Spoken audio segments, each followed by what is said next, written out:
की पुण्यतिथि पर उन्हें श्रद्धांजलि देता हूं। आगे बढ़ते हैं। केंद्रीय कृषि और किसान कल्याण मंत्रालय द्वारा कृषि वर्ष 2022 से 23 के लिए मुख्य फसलों के उत्पादन के तीसरे अग्रिम अनुमान जारी किए गए हैं। आंकड़ों के अनुसार चालू वित्त कृषि वर्ष में 3,305.34 लाख टन खाद्यान्न उत्पादन का अनुमान है, जो पिछले वर्ष 2021 से 22 की तुलना में 149.18 लाख टन अधिक है। केंद्रीय कृषि एवं किसान कल्याण मंत्री नरेंद्र सिंह तोमर देश के कृषि वैज्ञानिकों और किसानों को इसके लिए उन्होंने बधाई दी है। आइए देखते हैं ओपी यादव की ये खास रिपोर्ट। भारत सरकार देश में कृषि विकास के लिए मिशन मोड पर काम कर रही है। केंद्र सरकार की योजनाओं और नीतियों के चलते न केवल देश में कृषि उत्पादन बढ़ा है, बल्कि किसानों की आर्थिक तरक्की के विकल्प भी सामने आए हैं। कृषि और किसान कल्याण मंत्रालय द्वारा कृषि वर्ष 2022-23 के लिए मुख्य फसलों के उत्पादन के तीसरे अग्रिम अनुमान केंद्र सरकार की विकासोन्मुख नीतियों के जीवंत प्रतिबिंब है। केंद्रीय कृषि एवं किसान कल्याण मंत्री नरेंद्र सिंह तोमर ने इस अवसर पर कहा कि किसानों के अथक परिश्रम, वैज्ञानिकों के योगदान एवं प्रधानमंत्री नरेंद्र मोदी के कुशल नेतृत्व में सरकार की किसान हितैषी नीतियों व राज्यों के सहयोग से देश में कृषि उत्पादन लगातार बढ़ रहा है। चालू कृषि वर्ष में 3,305.34 लाख टन खाद्यान्न उत्पादन का अनुमान है, जो पिछले वर्ष 2021-22 की तुलना में 149.18 लाख टन अधिक है। केंद्र सरकार और राज्य सरकार जिस प्रकार से काम कर रहे हैं, उसके परिणाम स्वरूप आज खाद्यान्न का उत्पादन हो, दलहन का उत्पादन हो, तिलहन का उत्पादन हो, बागबानी की खेती हो, देश में उपलब्धता का सवाल हो, निर्यात का सवाल हो, तो हम यह मान सकते हैं कि बहुत ही अच्छी अवस्था में हम खड़े हुए हैं। वर्ष 2022-23 के दौरान चावल का कुल उत्पादन रिकॉर्ड 1355.42 लाख टन अनुमानित है। यह पिछले वर्ष की तुलना में 60.71 लाख टन अधिक है।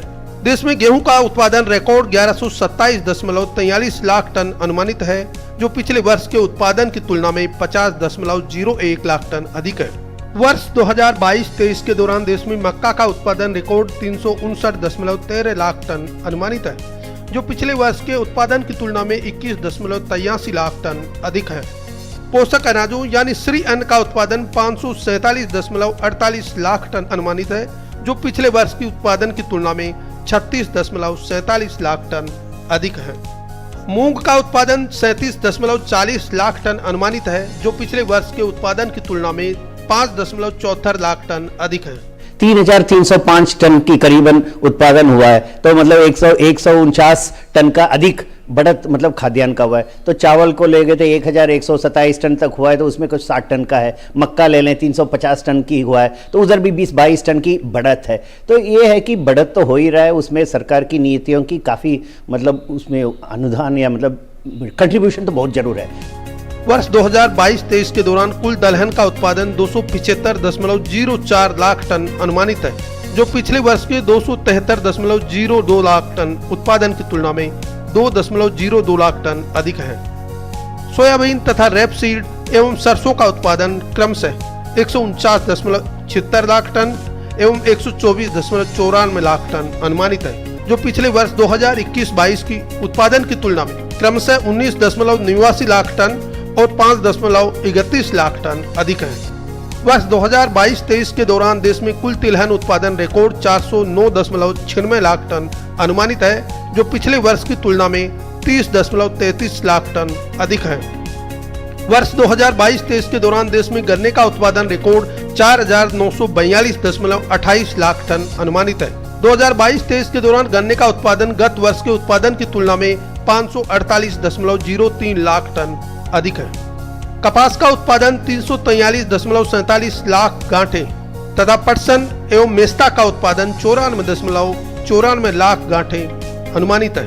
निश्चित तौर पर केंद्र सरकार की योजनाओं से न केवल देश में खाद्यान्न उत्पादन में लगातार इजाफा हो रहा है, बल्कि किसानों की आर्थिक समृद्धि के साथ कृषि क्षेत्र में आत्मनिर्भर भारत की संकल्पना को भी मजबूती मिल रही है। केंद्रीय कृषि एवं किसान कल्याण मंत्रालय भारत सरकार द्वारा मुख्य फसलों के तीसरे अग्रिम अनुमान जारी कर दिए गए हैं। आंकड़ों के अनुसार साल 2022-23 में खाद्यान्न का उत्पादन 3,305.34 लाख टन उत्पादन होने का अनुमान है, जो बीते साल की तुलना में 149.18 लाख टन अधिक है। निश्चित तौर पर केंद्र सरकार की नीतियों और देश के किसानों के साथ साथ वैज्ञानिकों के शोध और अनुसंधान की वजह से न केवल देश में खाद्यान्न उत्पादन बढ़ रहा है, बल्कि केंद्र सरकार की कृषि क्षेत्र में आत्मनिर्भर भारत की संकल्पना को सच्चे मायनों में साकार करने का काम भी हो रहा है। मेरे सहयोगी कैमरामैन गोपाल दास के साथ मोपी यादव, डीडी न्यूज, दिल्ली। और पाकिस्तान के पूर्व प्रधानमंत्री इमरान खान ने अधिकारियों के साथ तत्काल बातचीत की अपील की है।